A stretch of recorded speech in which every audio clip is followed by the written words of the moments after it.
The Varaha Purana, Om Shakti Hrim Namah Shivaya, Om Namo Narayanaya, Klim Krishnaya.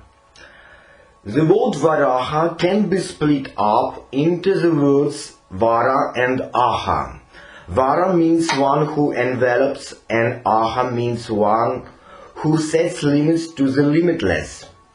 Varaha therefore signifies one who envelops and sets limits to the formless. Varaha lifts up the universe from the primal depths of dissolution and darkness. In the rock-cut temple at Udagiri cave, there is a sculpture depicting Varaha lifting Prithvi up, the name of the ass, Prithvi. This dates back to the around 4000. Varaha in the sculpture is depicted as a powerful human figure with a bull's head shown in a profile. The being wears bangles, a garland of lotuses at Hoti and an odhni. It has its left foot placed on the serpent Sheshanaga, and a woman's figure clings to the right tusk. In the background is the sea, and the sages and other beings crowd around, worshipping the bull. At Badami there is a Chalukyan image of Mahagreat Varaha. This dated to the 7th century. The bull is depicted as an ornamented male body with a head shown in profile of a bull. The being has 4 arms, Chaturpuja. One carries a conch shell, Shankha. A second carries a bladed discus, Chakra, and the third is placed on a thigh. The fourth arm holds aloft the female form of Prithvi. Admiring kings and sages crowd around, and Sheshanaga is at the feet of the bull. A similar image of the bull dating to the 8th century can be found in the Dashavatara cave in Ellora.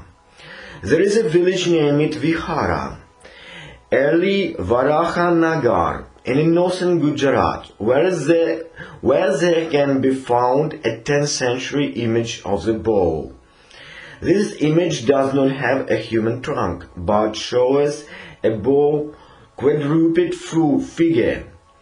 There are also coins on which Varaha imprints have been found. There is also a concept known as Yajna Varaha. The heirs recited hymns to Narayana. Pleased with this invocation, Narayana thought about what form he should adopt so as to redeem the heirs from the sea. He finally decided on the Yajna Varaha form.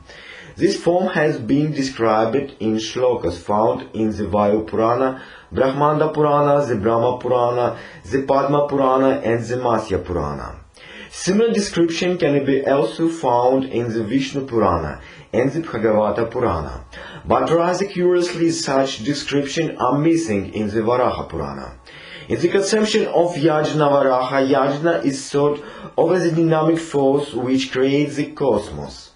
Varaha is the force which raises the earth up from the chaos and confusion. The two are likened to one another. They ever blend together. Different parts of the bowl are interpreted to be symbols of the different components of a yajna, a sacrificial ceremony with a fire. The ceremony being performed as a symbolic representation of the original creative force of yajna. There are 35 different epithets are used to describe Yajna Varaha, and these are as follows. Veda Padah. The bull's 4 legs are the 4 Vedas. The projecting tusks of the bull are likened to the yupa or scaffolding on which animals are sacrificed. Yupadamstrach. Kratu Danta. The Kratos were 64 sacrifices that had to be performed in the course of a yajna, and the bull had numerous teeth that were likened to these. Chitimukha. Chiti are fire altars, and the bow's gaping mouth was linked to these. Agni Jihva, the bow's tongue is compared to the fire. Darbha, the bow's shaggy hair is compared to the darbha grass that is spread on altars. Brahma Shirsha, the head of the bow, is likened to Brahma. Ahura Triksha Nadhara, the night and the day are the two eyes of the bow. Vedanga Shruti Bhushana, the six Vedangas branches of knowledge are said to be the earrings of the bow. Adhyanasha, the nostrils are compared to the clarified butter being sprinkled on the fire at certain sacrifice. Shruvatunda, the projecting snout is compared to the long-handled ladle used at the sacrifice. The bow's voice is linked to the Sama hymns. Samkhosha Svaha, Satya Dharma Maya. The bow is full of the trust and righteousness. Karma Vikrama Satkrita. The rituals of the priest constitute the powerful movements of the bow. Prayashchita. The bow's terrible claws are the difficult ceremonies that are required in the course of a penance. Pashu Januh. The bow's knee joints are compared to the broken bodies of animals that are sacrificed. Makarakriti. The bow's appearance is compared to sacrifice. Magha.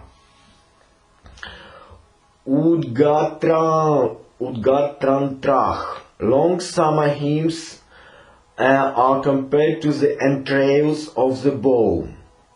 Homalinga. Offerings of clarified butter are compared to the private parts of the bow. Herbs are compared to the generative organs of the bow. Vayu Vantaratma. The soul of Varaha is compared to the god Vayu, the wind god. Yajna Sthiti Vikriti. Mantras incantation chanted in the course of the sacrifice are compared to the bones of the bow. Soma Shanita. The blood of the bow is likened to the soma juice. Vidiskandhah. The outer is compared to the bow's broad shoulders. Havirgandha. The fragrance arising out of a sacrificial oblation constitutes the bow's body odor. Havya Kavya Vegavana. Sacrificial rites constitute the speed and vehemence of the bow's movement. Pragvam Shakyo. The bow's body is linked to the transversal beam used in constructing the housing for the sacrifice. The initiation rites of the sacrifice are regarded as ornaments of the bow. The sacrificial feast constitutes the heart of the bow. Dakshina Hridaya. The form of the bow is linked to the great sacrifice. Mahasatramayah. The reading of the Vedas on the occasion of a sacrifice constitutes the lips of the bow.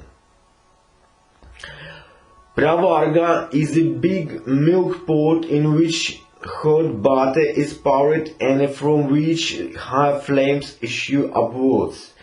These flames are compared to the words on the chest of Varaha. Holes on the chest of Varaha. The various movements of a bow are like the different meters of a mantra, chandas. Guhya Pani Shadasana. The posture of the bow is likened to the learned discussion of the Upanishads sacred text in which only a select few can take part. The bow is identified with the sun god Surya.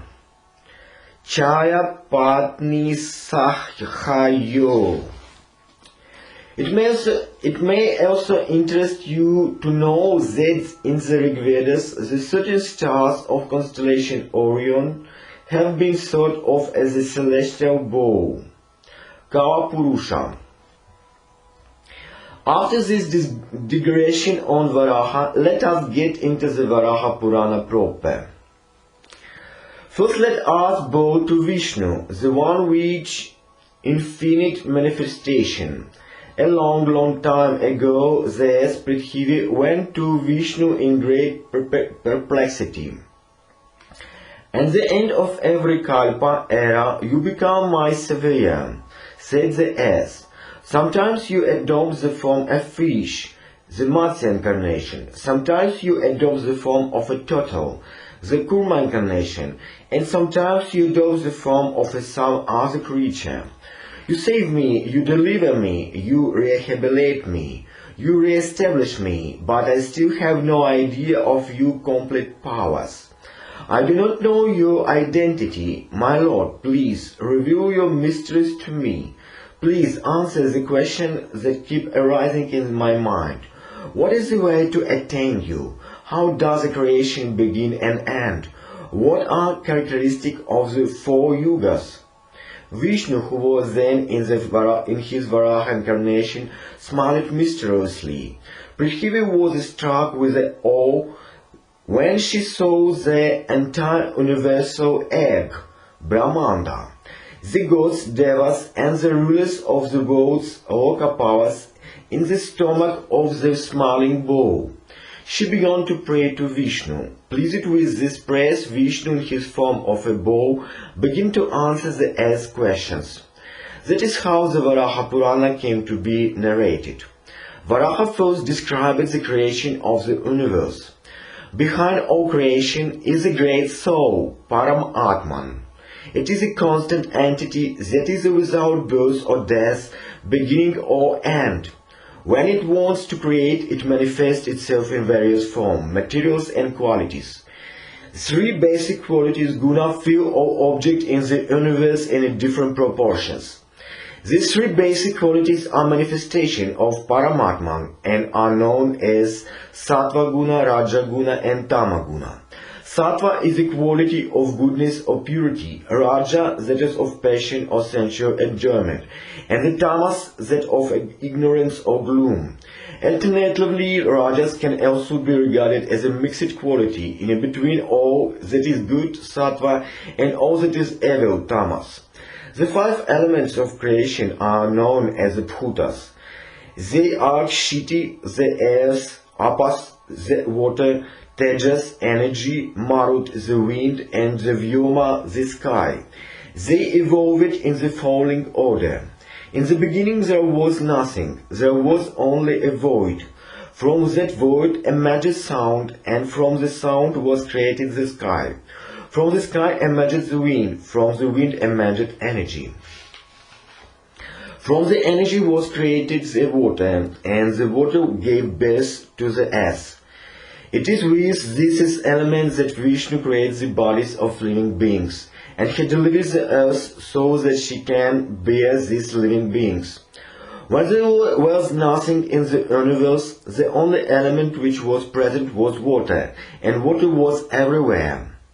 The Paramatman or the Brahman, the divine essence of Absolute, slept on this water, and this divine essence was nothing but Vishnu. The word Nara means water, and the word Ayana means resting place. Since Vishnu slept on the water, he is known as Narayana. Brahma's day is much longer than human days. The duration of one of Brahma's days is known as a kalpa, cycle. During the kalpa, Vishnu performs the act of creation. At the end of the kalpa, Brahma's night comes and the universe is destroyed. Cycles of destruction and recreation, this follows each other in succession. The present cycle is known as the Varaha Shveta Kalpa. This is because in the present kalpa, Vishnu adopted the form of a bow to raise the earth up from the depths of the ocean. There was a void everywhere. The first is original creation of the universe, Sarga. At the end of the Brahma's day, everything except for Brahma, Vishnu and Shiva is destroyed. Then when a new day dawns for Brahma, creation begins afresh. The minor act of creation is associated with Brahma and is known as Pratisarga. The original act of creation is associated with the Paramatman or the Brahman. In the Varaha Purana, Vishnu is completely identified with the Brahman. Many other Puranas suggest that the Brahman was divided into three aspects of Brahma, Vishnu and Shiva. There was a void, the universe was encompassed by the darkness of night and there was no sign of life. Vishnu slept in those primeval waters. When he awoke, he created the universe in the 9 sargas, 9 stages. As he thought of creation, a dark and sentient creation appeared, and from this emerged 5 entities known as the tamas, darkness, moha, illusion, mahamoha, great illusion, tamisra, darkness, and anhatamisra, blind darkness. There were entities of ignorance, delusion, and gloom. This sarga is also known as the Prakrita, natural sarga.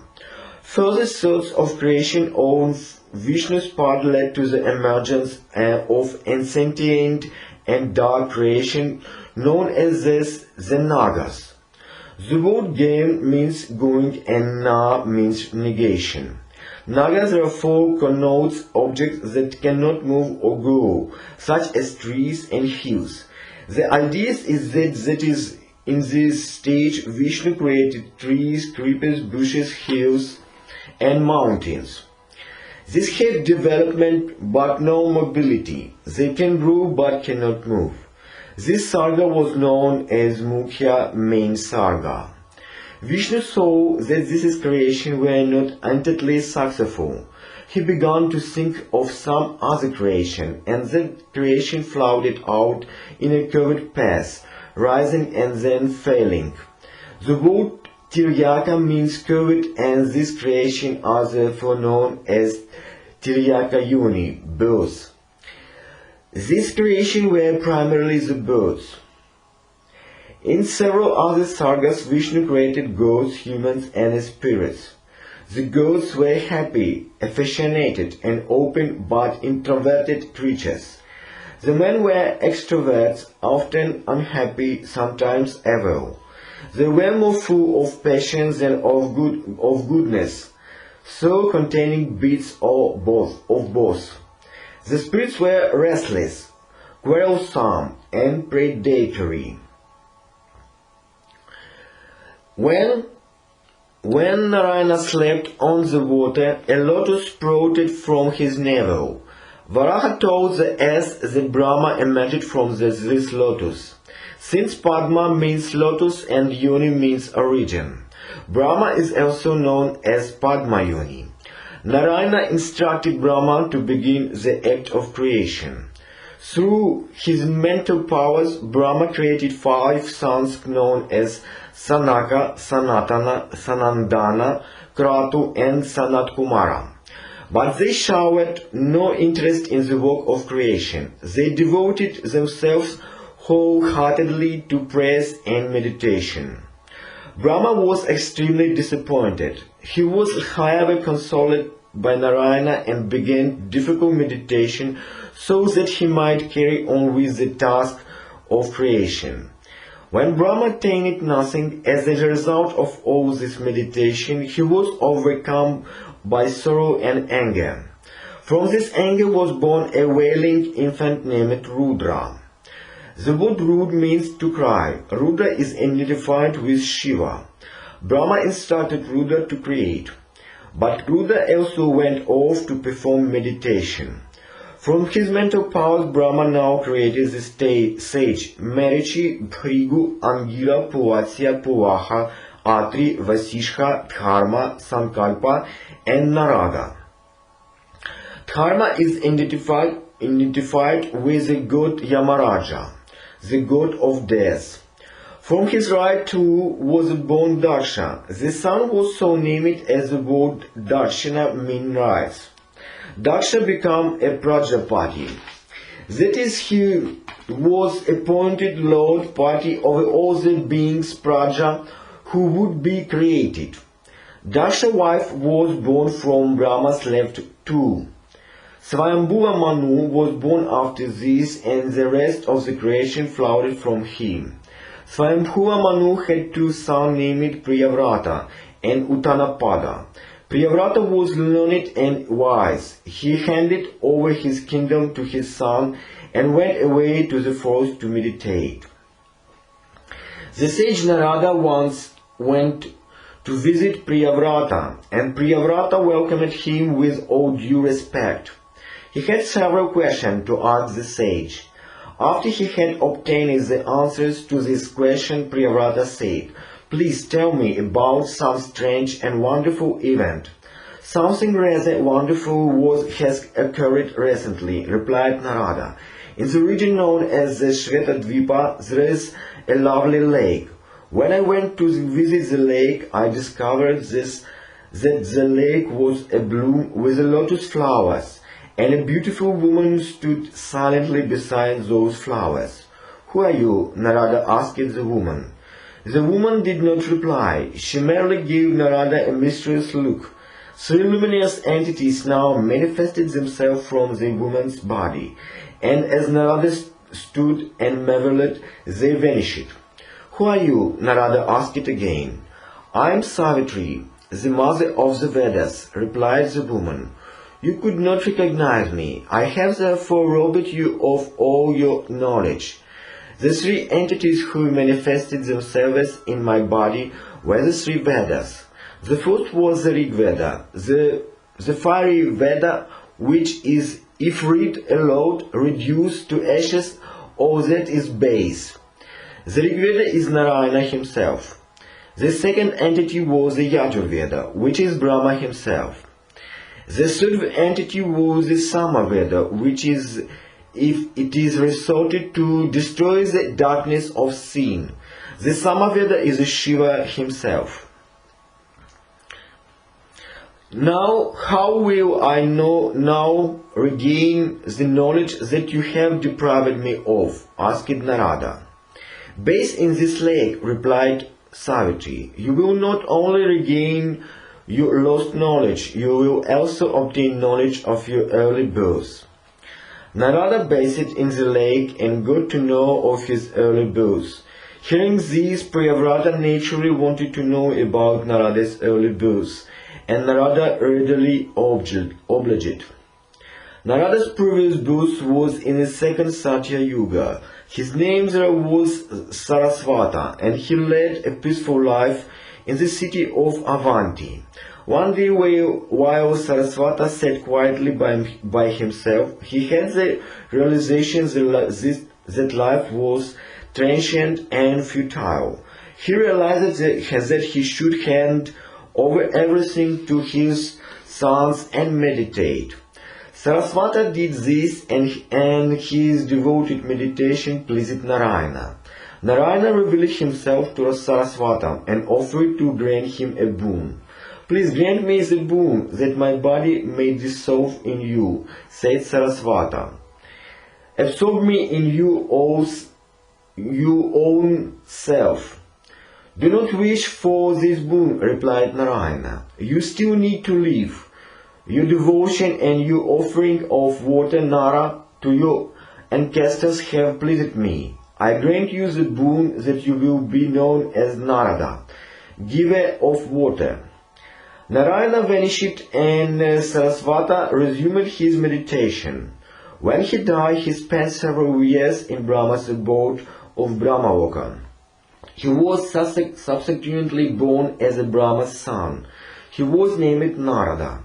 Narada next taught Priyavrata a wonderful hymn stotra in praise of Vishnu. This is how it goes. Salutation to the one with an infinite number of eyes, hands and feet, the one with the sun and the moon as his eyes. Salutation to one who manifests himself in an image dressed in white in Satya Yuga, blood red in Treta Yuga, yellow in Dvapara Yuga, and black in Kali Yuga. Salutation to the one who created Brahmanas from his mouth, Kshatriyas, the second of the four classes, from his arms, Vaishyas, from his thighs, and Shudras, the last of the four classes, from the tips of his feet. Salutation to the one who carries a shield, a sword, a mace, and the divine lotus. The ass now asked the Bawa whether Narayana was the same as the Brahman, and the Bawa replied that the two were indeed identical.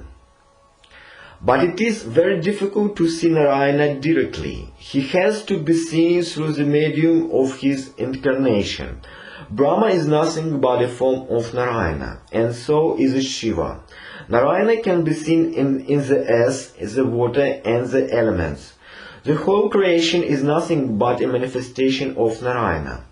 There was once a righteous king named Ashvashira, who asked the sage Kapila how Narayana might be worshipped. There are two Narayanas present here, replied Kapila. Worship whichever one you will. How can you be Narayana? Asked the king. Narayana has four hands and rides on Garuda, the king of the birds. You have only two hands and I don't see any Garuda. Look again, said Kapila. Ashvashira marveled to see that the four-armed Narayana stood before him astride Garuda. But, said the king, Narayana is seated on a lotus and Brahma and Shiva are parts of him. Where is this? Behold, said Kapila, and Ashvashira saw before him Narayana seated on a lotus. Brahma and Shiva were also seated on the lotus with him. Ashvashira now wanted to know why Narayana could not be seen all the time. King, said Kapila, you cannot hope to see Narayana all the time. He is expressed and manifest, but he is also unexpressed and unmanifest. He is to be seen in all the birds and the beasts. You can see him in yourself, you can see him in anything. You can feel him in everything. To know Narayana in everything is to attain true knowledge. The king now asked Kapila, which is the superior, knowledge or action? Kapila told Ashvashira the story of Ravya and Vasu. Vasu was a king who was descended from Brahma. Vasu once went to pay a visit to Brihaspati, the preceptor of the gods. But on his way to Brihaspati's house, he encountered a Vidyadhara named Chitraratha. Chitraratha told Vasu that Brahma had arranged a huge gathering of the gods and the sage, and Brihaspati had also gone to attend this meeting. Vasu therefore went to Brahma's assembly hall and waited outside for the meeting to end. Ravya was a sage, and Ravya also arrived there to meet Brihaspati. When the meeting was over, Brihaspati came out and found the two waiting with the folded palms. What can I do for you? Asked Brihaspati. He wished to know whether knowledge is superior to action, requested Vasu and Ravya, or is it the other way around? I will tell you a story, replied Brihaspati. There was a disciplined and righteous Brahmana named Samyamana. He once went to bathe in the holy river Ganga. There was also a hunter named Nishthuraka.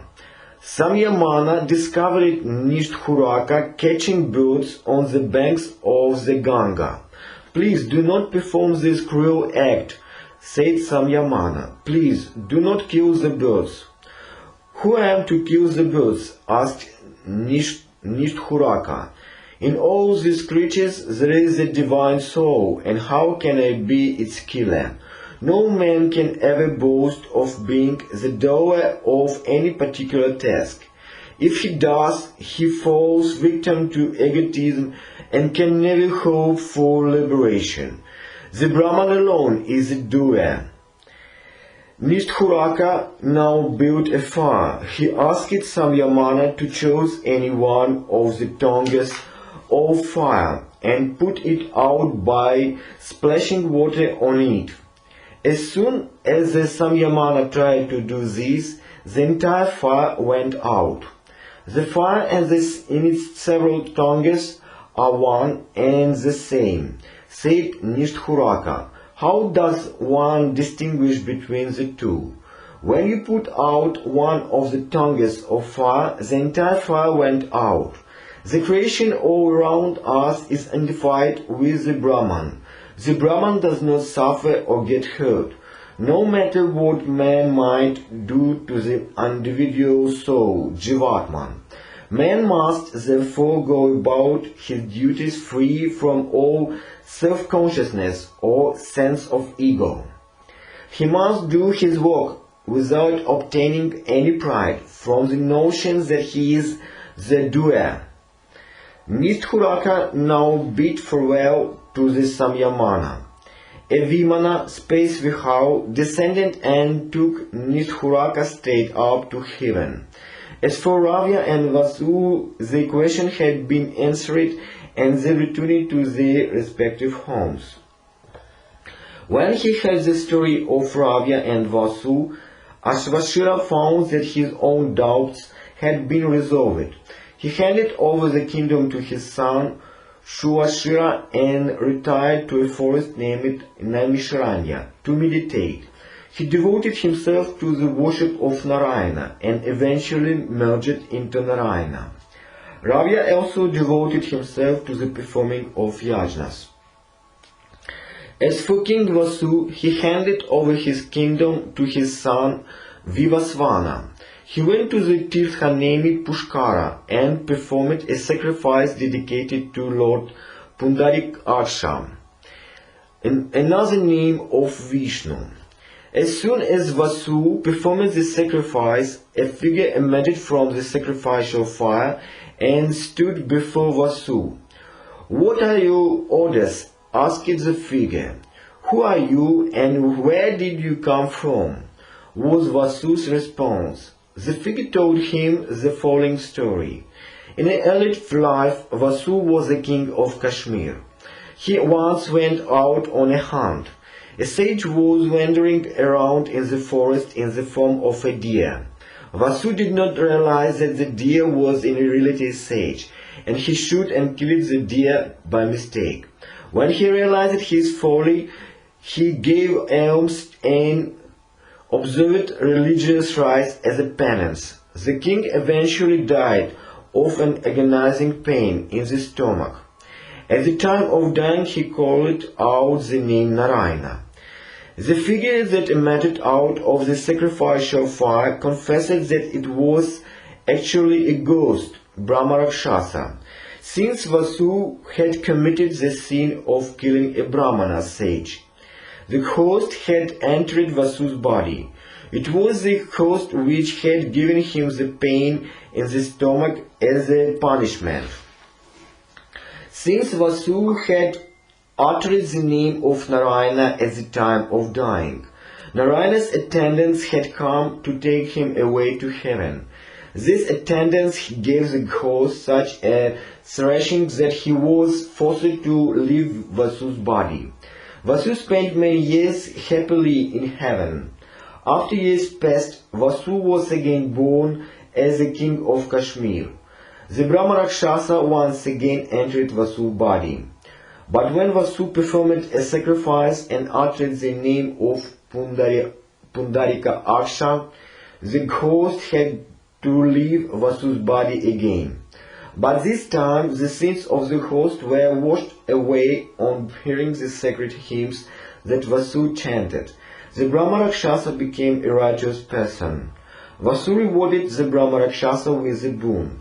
The host, after all, deserved a boon since it reminded Vasu of his early lives. The boon was that Brahma Rakshasa would be born as a hunter, so righteous that he would be known as Dharmavadya, or the righteous hunter. After granting the boon, Vasu left for the heavenly abode of Narayana. As for the sage Ravya, he went to the Tirtha named Gaya and offered oblation to his dead ancestors. He then devoted himself to tapasya, meditation. One day sage arrived at Ravya's hermitage. After congratulating Ravya, the sage proceeded to blow himself up. He inflated himself so much that he soon assumed gigantic proportions. "Who are you?" asked Ravya in wonder. "I am Brahma's son, Sanat Kumara," was the reply. "But why did you congratulate me?" asked Ravya.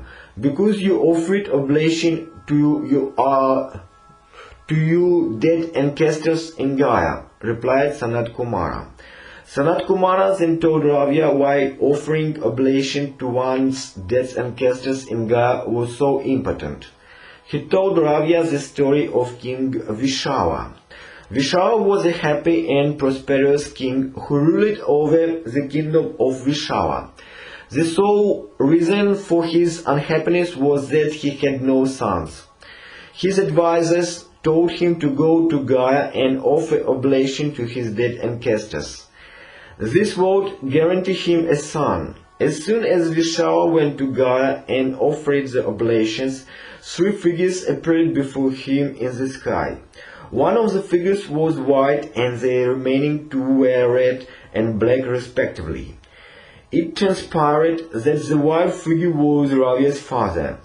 He was white because he had never committed any sin.